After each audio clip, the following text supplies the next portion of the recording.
Makani, thank you very much indeed. As we continue to monitor that leaderboard, you did touch on it just very briefly a short moment ago. If we look at complete in terms of the voting districts that have come in, 12.85%. That's what you've touched on. And the ANC at 501,760, the DA 309,108, and the EFF at 99,323. Of course, all the other numbers as well over the next couple of hours. That's what we'll be watching. Every time that bell rings, we'll certainly be watching. But political parties also, yesterday, they'd been out in various areas monitoring how the voting process had gone. The focus has very much changed here this morning.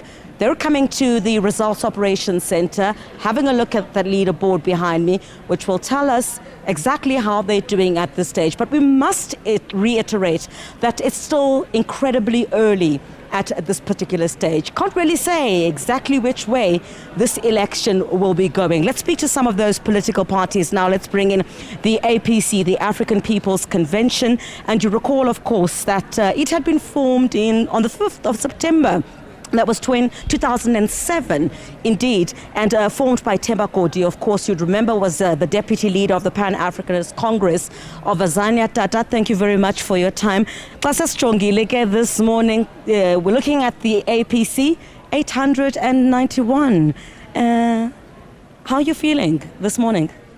I feel very, very much confident, though the numbers don't look very good, but we are hopeful, remain hopeful that the APC is going back to Parliament.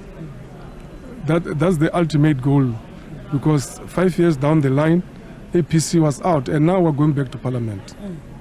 Much of your focus, or where you've been looking or hoping for, is for the vote in Bushbuck Ridge as well as Limpopo. That's somewhat where you see your strength. Yes, definitely.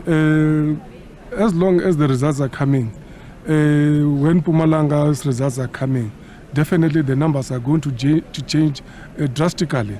And if you look at Thulamele, Giyani, Collins, Chavana, once they start coming, then the numbers of the APC is going to rise, and we're very confident that we're going to make it.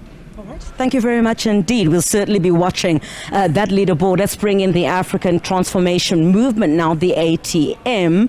And of course, the final rally of the ATM was held in the Eastern Cape. Taking a look at the leaderboard there, of course, as we indicated, a lot at this stage, still waiting. My eyes are somewhat failing me at the moment. Though ATM, there we go, 3830. Definitely so. It's too early. We're looking at only 2,900 voting stations out of 23,000 voting stations. A lot is coming, and as you say, the Eastern Cape is the stronghold, but I've been watching. I see that Western Cape is actually doing wonders in as far as compared to other years. So surely by this afternoon, we'll be saying something different. Definitely ATM will be growing this year. Thank you very much indeed. We do appreciate your time. The ATM, of course, you would recall, a political party led by Vuyo Zungula as the party president. And we haven't spoken to Jamar. All right, we'll come this direction. Jamar also, I guess, very hopeful this morning. Party leader Khanif Hendricks, of course. You contested in 2009, 2014 and 2019 national elections. There you go. Prospects for, let's take a look at Jamar. I think it's right there. Yeah, 3,976. Hopeful that things are going to change in the couple of hours to come? Mm-hmm.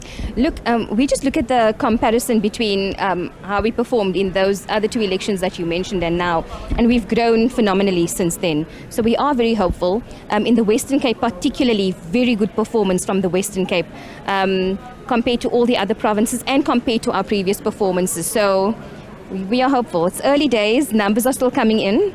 So yes, we're hopeful. And the overall reflection on yesterday's voting process, Jamar, are you satisfied with how the process was conducted? You know, it leaves quite a bit to be desired. I mean, our people were voting still from 7 o'clock this morning. They were still counting the votes. They were casting their votes from 1 a.m. this morning. People were still voting. Very inefficient. People became tired. A lot of people were waiting in lines for so long that they turned back. So we might have lost a lot of votes because of these inefficiencies. And, you know, the question is, why are we not harnessing technology to ease the burden?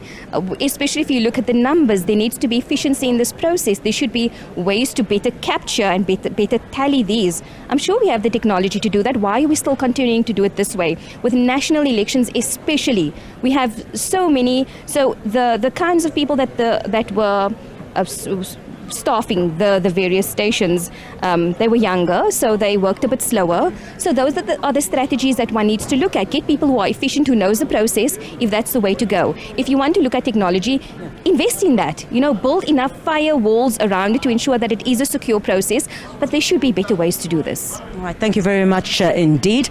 Jamar also looking to have those numbers increase. We're starting to see a bit more political parties, of course, that are coming through. We'll try to speak to the AIC a little bit later on. At the top of the hour, Margaret Arnolds has also arrived here. We'll try to speak to you a little bit later on, perhaps in the next segment. Margaret Arnolds from the AIC, of course.